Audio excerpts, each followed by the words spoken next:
Yang namanya puasa itu artinya imsak anil muftirat, menahan diri saking pembatal-pembatal. Namun orang muslim yang jalani puasa, dia mesti mengetahui apa saja yang merusak puasanya dari sisi pembatal. Para ulama terangkan diantaranya Syekh Muhammad Nawawi Al-Bantani dalam melengkapi kitab Safinatun Najah. Yang pertama yang batal ke puasa, murtad. Murtad itu keluar saking Islam. Yang kedua, haid. Yang ketiga, nifas. Yang keempat, melahirkan.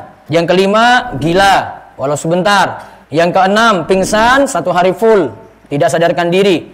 Entah itu dibius atau dia tidak sadarkan diri dalam sehari. Puasanya batal. Yaitu dari subuh sampai maghrib belum sadar-sadar. Tapi yang tadi kita bahas, itu yang batalkan. Di luar dari keinginan kita. Namun ada juga yang keinginan kita seperti uang murtad. Kalau kafirnya dia itu sengaja murtad, dia tidak puasa, tapi nanti kalau kembali lagi masuk Islam, disuruh untuk qadha, disuruh untuk nyaur puasanya. Karena dia sengaja murtad, keluar dari Islam dengan sengaja, pilihan dia. Yang jelas para jamaah sekalian, ini hal-hal yang merusak puasa kita dari sisi pembatal. Lalu para ulama katakan lagi, ini tentang orang yang tidak puasa. Kalau yang tidak puasa di sini, yang wajib tidak puasa, wanita haid. Ibu-ibu yang mengalami haid tidak puasa, wajib dia tidak puasa. Enggak boleh puasa sama sekali. Juga wanita nifas, ibu-ibu yang baru melahirkan, mengalami nifas 40 hari, maka tidak puasa. Nanti gantinya qadha, nyaur, ba'da Ramadan. Kemudian yang kedua, yang masih boleh tidak puasa. Siapa yang masih boleh tidak puasa? Ada orang sakit. Sakitnya berat, dia boleh tidak puasa. Begitu juga musafir yang melakukan perjalanan jauh, saking warak, Ajeng ten Semarang, apa Surabaya, maka dia boleh ketika itu tidak puasa. Mau pilih puasa juga tetap dibolehkan. Namun dia bisa jalankan firman Allah Al-Baqarah ayat 185, "Wa man kana maridan aw 'ala safarin fa iddatun min ayamin ukhar." Siapa yang sakit atau melakukan perjalanan jauh lantas tidak puasa, maka hendaklah dia ganti puasanya di hari yang lain. Disuruh qadha. Lalu ada yang tidak kena, orang gila atau majnun tidak kena kewajiban. Wong stres, wong gila, itu tidak kena kewajiban. Ya, tidak disuruh puasa juga, bebas kewajiban sama sekali. Namun nanti dia punya hukuman tersendiri ketika di akhirat. Lalu ada yang diharamkan tidak puasa. Ini orang yang nunda-nunda qadha puasa sampai mepet waktunya masuk Ramadan berikutnya. Maka kalau waktunya mepet sekali, dia masih punya utang 1 hari puasa, masih ada waktu untuk nyaur, untuk qadha, maka dia haram untuk tidak puasa, alias dia harus puasa. Lalu nanti gantinya kalau tidak puasa adalah keadaan yang pertama, orang yang kewajibannya qadha plus fidyah sekaligus. Siapa itu? Yang pertama, orang yang tidak puasa karena khawatir pada yang lain. Seperti ibu hamil, nyusui, khawatir pada bayi. Dia tidak puasa, gantinya qadha plus fidyah. Keadaan yang kedua, untuk yang nunda-nunda puasa sampai Ramadan berikut belum lunas, maka kewajibannya 2 juga, qadha plus fidyah.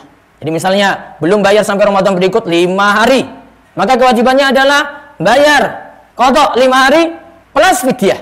1 fidyah 1 mud. 1 mud itu sekitar 7 ons. 7 ons kali 5, nah itu dia bayar fidyah 5 kali berarti.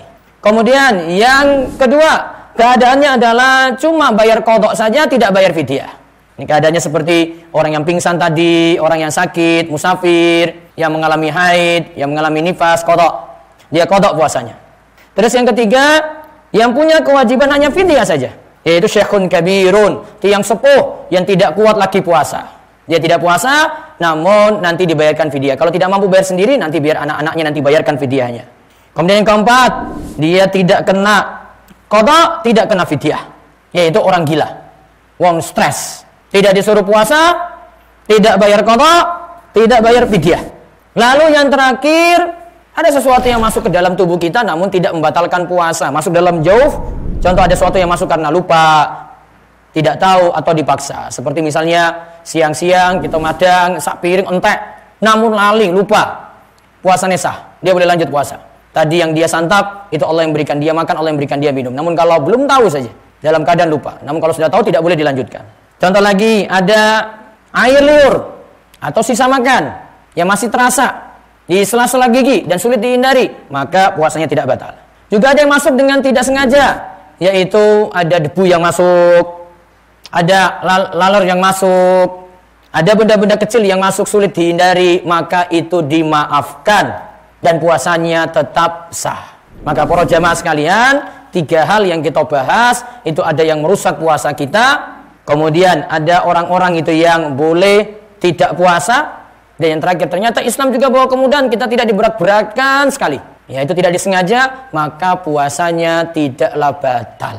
Semoga Allah beri taufik dan hidayah, dan Allah senantiasa berkali diri kita dengan ilmu. Minta tolong pada Allah Subhanahu wa taala untuk dimudahkan dalam ibadah di bulan Ramadan, dan mudah-mudahan kita senantiasa diberikan istiqomah tuntas melaksanakan ibadah puasa dan ibadah-ibadah lainnya di bulan Ramadan sampai akhir bulan Ramadan nantinya. Dan mudah-mudahan Allah menerima setiap amal-amal kita yang ada.